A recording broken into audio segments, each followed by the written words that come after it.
The act of comparing, perhaps comparing ourselves with others who are around us, is a very natural thing. But before God, this act of comparison is very, very dangerous. It's a very dangerous emotion. During the time of Jesus' public ministry for 3.5 years, what did the disciples think about? The matter of who is greater. That's what they thought about. Let's take a look at Mark chapter 9. Mark chapter 9, verse 33. Then he came to Capernaum, and when he was in the house, he asked them, "What was it you disputed among yourselves on the road?" Verse 34, let's read together. But they kept silent, for on the road they had disputed among themselves who would be the greatest. How pathetic must the disciples have been in the eyes of Jesus. For 3.5 years they followed the Lord, but all their focus was who is the greatest. When Jesus becomes the king, who will be right beside him? Who would sit right next to him? All they disputed over was about their positions. The disciples compared themselves, and because of that, they did not have peace in their hearts. So for us Christians as well, we are also vulnerable to this attitude even in church. The act of comparing, especially in the young adult times, it's so easy to compare. Without even meaning to do so, we compare ourselves with others. Oh, this brother goes to this school, but I go to this other school. And the standard of the society, if you are attending a school with less reputation, you compare, you self-criticize, and then become depressed, even envious, and eventually fall into the trap of feeling inferior. And when these emotions repeats and continues on, the feeling that you are insignificant, even before God, it becomes stronger. Even in the church, this can happen. That person has this ministry, and I have this ministry. And with that, you start comparing. When you compare yourselves with others like this, you can feel inferior. And feeling inferior, it sounds like being humble, right? Because you feel like you are nothing, so it sounds like humbleness. But that is in fact self-abuse. And furthermore, it is inability to trust God, and even a rebellion. These days, it is surprisingly easy to find brothers and sisters with this inferiority complex, and especially so among those who are students. This is so common. Comparing becomes a part of their routine, comparing. So rather than being thankful for the position that God has given them, they blame God. Furthermore, they fall into the trap of inferiority. Brothers and sisters, have you heard of the term grasshopper complex? It's when you think of yourself as a mere locust, a grasshopper. Like the 10 spies that came back from the land of Canaan. Let's take a look at how they talked about themselves. Numbers chapter 13, verse 33. The words of the spies. There we saw the giants, the descendants of Anak came from the giants, and we were like grasshoppers in our own sight, and so we were in their sight. They are saying something ridiculous right now. They are calling themselves the people of God, the children of Israel. And on top of that, the 10 spies were not just ordinary people. They were the chosen workers from each tribe. Their physique was good, and they probably had good faith as well. But what are those 10 people saying? They said, in our own sight, in their own eyes. And second, and so we were in their sight. When excluding God, they compared themselves to others, and they had a severe inferiority complex. They said we were like grasshoppers in our own sight, and so we were in their sight. When you look at Deuteronomy chapter 1, do you know to what extent Israelites thought? Please bookmark this chapter, and let's turn to Deuteronomy chapter 1. When their thoughts expanded with their own imagination, they came to this conclusion. Verse 27. Deuteronomy chapter 1, verse 27. And you complained in your tents and said, because the Lord hates us, he has brought us out of the land of Egypt to deliver us into the hand of Amorites to destroy us. What are the Israelites talking about here? God hated us, and because he hated us, he intended to get us killed by the Amorites, and that's why he led us out of Egypt. That was their conclusion. Likewise, comparing And feeling inferior leads to rebellion against God. They said, "We are like grasshoppers." This may sound like being humble, but in reality it shows lack of faith and a sense of inferiority. Yes, the tribe of Anak were fierce tribe with metal weapons, and their fortress was very strong. So it's not to say to deny reality, but rather to think about with whose perspective we must look at our lives. Rather than to look at it with the people, look at it of the perspective of the people around us. Because they lacked faith, they lacked confidence. And because they did not consider God, to their eyes and to the eyes of others, they were like grasshoppers. They concluded like this. They took it further and said, God hates us. Are there those among us who think the same way? God hates me. He is allowing this hardship because he wants to chastise me. They made God into a very strange, evil God, and they talk down on themselves. Because they lack faith, it leads to lack of self-esteem. Because they could not believe in God in their hearts, to them they were nothing more or less than a grasshopper. And they failed to think about the God who split the Red Sea. But although they just observed the same things, Joshua and Caleb had a complete different thought.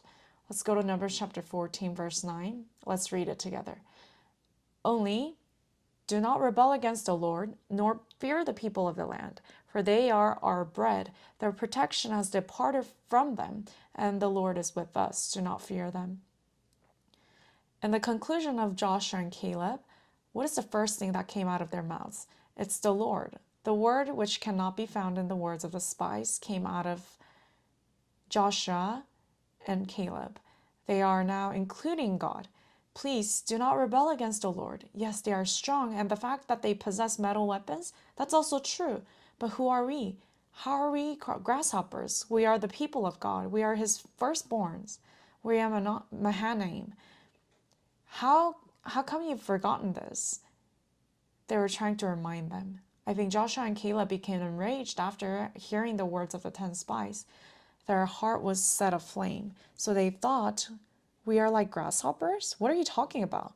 Because God is with us, they are our bread. What are they thinking? What are they saying?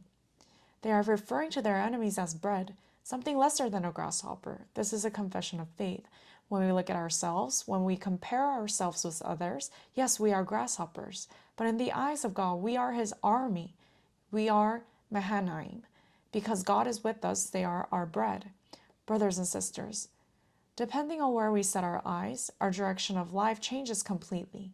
Depending on with whose view we look at ourselves, our life also changes completely. So with whose view are you looking at your life? Do you think you are poor, insignificant, and like the grasshoppers by comparing yourself with others? You may say, God hates me. Is this how you are thinking? So we need to get out of this inferiority complex. You must not compare. The representation of life getting destroyed by comparison is Saul. Just look at the life of Saul. He constantly compares. Look at how he compares himself with Goliath, the king of Israel. Just because the opponent was 3 meters tall, he pondered about Goliath for 40 days. It is written that he was fearful. He was in fear. For 40 days, it is said that Saul was a shoulder higher than the average Israelites. So if they were to fight, who should actually be fighting? If they had to face Goliath, who should have gone out? Saul. Of course Saul, King Saul should have. But he was just pondering about him for 40 days. And before Goliath, he was being a grasshopper. Just look at how he is so perceptive of Samuel. Look at how he cares so much about what his people has to say. And when the women of Israel sing, Saul has slain his 1,000 and David has slain his 10,000, look at how he holds that grudge and wastes his life on it. And eventually he compares himself with David, falls into an inferiority complex, and wastes his life with hatred and envy. Comparing ruins your life. So please do not compare. During your times as a young adult, you must not compare. believe that there is a set path that God has prepared for you. You must be able to look at your life with God's perspective. And the person that lived like so was David. David did not look at Goliath. When Goliath showed himself and his great physique to the Israelites day and night for 40 days, do you know what David was doing? He was not looking at Goliath. He was tending his sheep at the pasture, in the pasture. And what do you think he was doing? He was meditating about God. He was not meditating on Goliath, but on God. And that is why he was not fearful when upon facing Goliath. When David heard the words of Goliath, he was enraged. Keep in mind, for 40 days, none of the Israelites were enraged. Starting from King Saul, none of the Israelites knew how to even be enraged. But David, who was only a mere shepherd, was enraged at the words of Goliath. He was the first person to be enraged. Who is he that he looks down on us, the people of God, is what he said. So in the eyes of David, they were not like grasshoppers. David said, we are the great people of God. His army, we are Mahanaim. But who is he who is uncircumcised that he talks down on my God? David was enraged. Because he was meditating on God, he did not compare himself to others around him. But because he was able to look at himself with the view of the great God, he was not a grasshopper. So he became a great giant.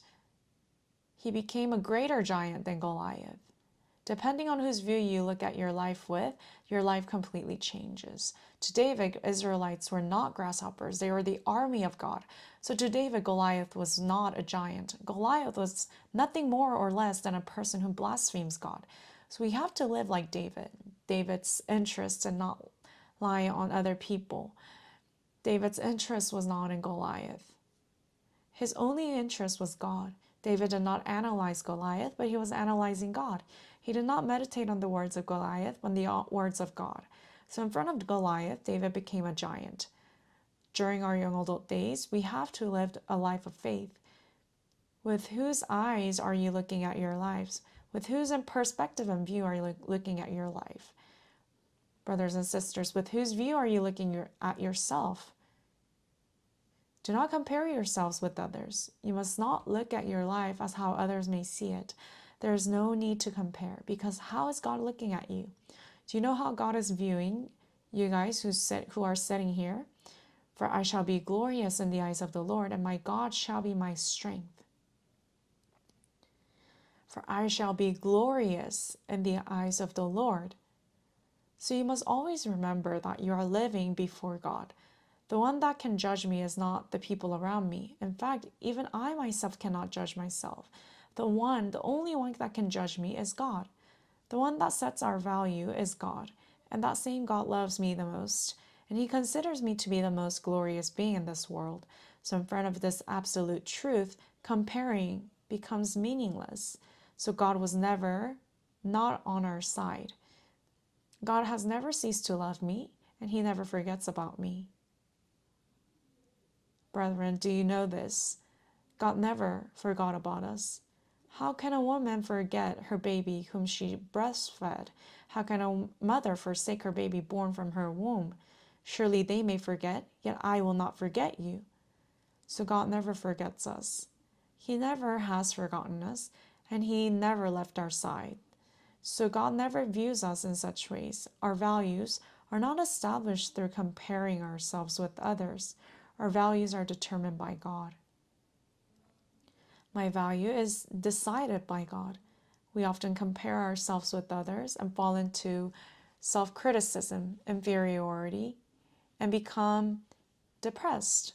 But God, he never compares us with others. So we also have to stop comparing ourselves with others. If God is not neglecting my life with his eyes closed, if God is not powerless, if saying God does not care about me is not true, but in fact, if he truly is looking at me with his eyes wide open, if he truly has led me thus far with great care and interest, if it is true that he is leading my life with the righteous plan and intention, then there is no need to compare, no need to be in a rush, and absolutely no need to be depressed. And God surely does view us this way. with much love and interest. So who are the born-again Christians? Brothers and sisters, after receiving salvation, what do you think of yourself as? Who are the born-again Christians? We are those who possess the great God, those who have Jesus Christ in our heart, who is great and absolute. We are Christians who accompany the Lord. So if we possess Christ and are becoming like Christ daily, what need is there to compare? If we are those who possess God, who is absolute, great, and glorious, why do we even need to compare? To those who are connected to the absolute God, they are given absolute value. Just by the fact that I am saved, I become a being that is so special. So we must not compare. The fact that Christ is in me is an absolute truth. So we have absolute value within us. So born-again Christians, the moment we receive salvation, we became beings that cannot be compared. So there are times where we may feel so small and so insignificant, and we start comparing ourselves with others. But because we possess God in our hearts, but because we have God by our side, we are, in fact, in reality, beings who are so glorious, and we cannot be compared. The born-again Christians cannot be subject to comparison. So we should not compare. There's a set course that God has planned just for me, and there's a canvas that He has allotted just for me. So we must acknowledge this. We are living in the age of comparison. We live in a time drowned with an inferiority complex, but we must be able to look at ourselves with the eyes that God looks at us. And the eye of faith enables us to overcome anything. So comparing is meaningless.